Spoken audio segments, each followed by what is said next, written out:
Charlotte আস্তে আস্তে বলে, আমি সব কিছু জানি। হাওয়ার্ড কিছু বুঝতে না পেরে হাসতে হাসতে একটু অপ্রস্তুত হয়েই বলে, কি জানো তুমি? শার্লট বলে, আমি জানি তুমি তোমার ওয়াইফকে চিট করছো। হাওয়ার্ড লীলার দিকে একবার তাকিয়ে তারপর বলে, না, এমন কিছুই না। তারপর নিজে থেকেই বলে বসে, কিন্তু তুমি কি করে জানলে?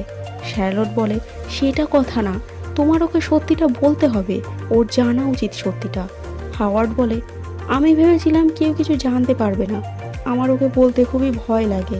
শার্লট বলে, আমি জানি, কিন্তু তুমি যদি একবার বলে দাও তাহলে তোমার মনটাও হালকা হয়ে যাবে।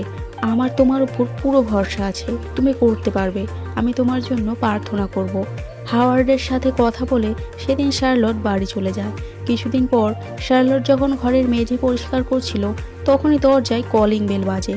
দরজা খুলতেই দেখে হাওয়ার্ড একটা ছেলেকে নিয়ে এসেছে, যার নাম স্টিভ।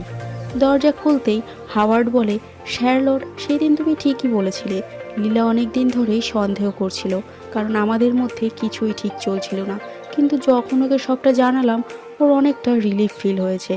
স্টিভ আর আমি দুজনেই তোমার কাছে অনেক কৃতজ্ঞ। শার্লট অবাক হয়ে বলে, স্টিভ?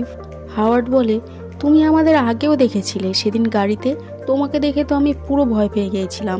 শার্লটের মাথায় তখনও কাজ করছিল না। বলে, স্টিভ কেন? তাহলে ওই মেয়েটা কে ছিল? হাওয়ার্ড বলে, কোন মেয়ে শার্লট? আমি গে।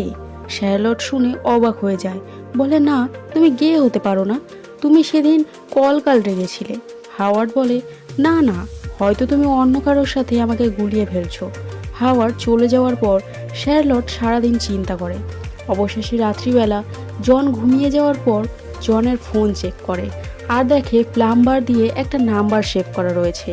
সন্দেহ হয় এবং ওই নাম্বারের কনভারসেশন চেক করে, পুরোটা বুঝতে পারে আর নিজে থেকে একটা মেসেজ করে, লেটস মিট।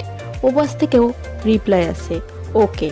পরদিন সকালে মেয়েটা আসে। মেয়েটা ভাবে তাকে হয়তো জন ডেকেছে, কিন্তু শার্লটকে দেখে সেও অবাক হয়ে যায়। শার্লট সাথে সাথে কিছু টাকা দিয়ে বলে, আমি শুধু কিছু কথা বলবো। মেয়েটা বিরক্ত হয়ে বলে, নিজের ফ্যামিলির ব্যাপারে নাকি অন্য কিছু বলতে চাও? শার্লট মেয়েটাকে ভেতরে ডাকে আর বলে, আজকের পর থেকে কোনোদিনও তুমি আমার হাজবেন্ডের কাছে আসবে না। কেন জানো? কারণ আমাদের কথা শেষ হয়ে যাওয়ার পরই আমি ওকে বাড়ি থেকে বের করে দেব, আর এটা হবে শুধুমাত্র তোমার কারণে, কারণ তোমার আসার আগে পর্যন্ত আমাদের মধ্যে সব কিছু ঠিক ছিল। মেয়েটা শার্লটকে চুপ করিয়ে বলে, তুমি কি বলতে পারবে লাস্ট রোম্যান্স কবে করেছিলে? শার্লট বেশ কনফিডেন্স নিয়ে বলে, তোমাকে আমি জানিয়ে রাখি, পুরো পৃথিবীতে আমি সব থেকে রোম্যান্টিক মহিলা। মেয়েটি হেসে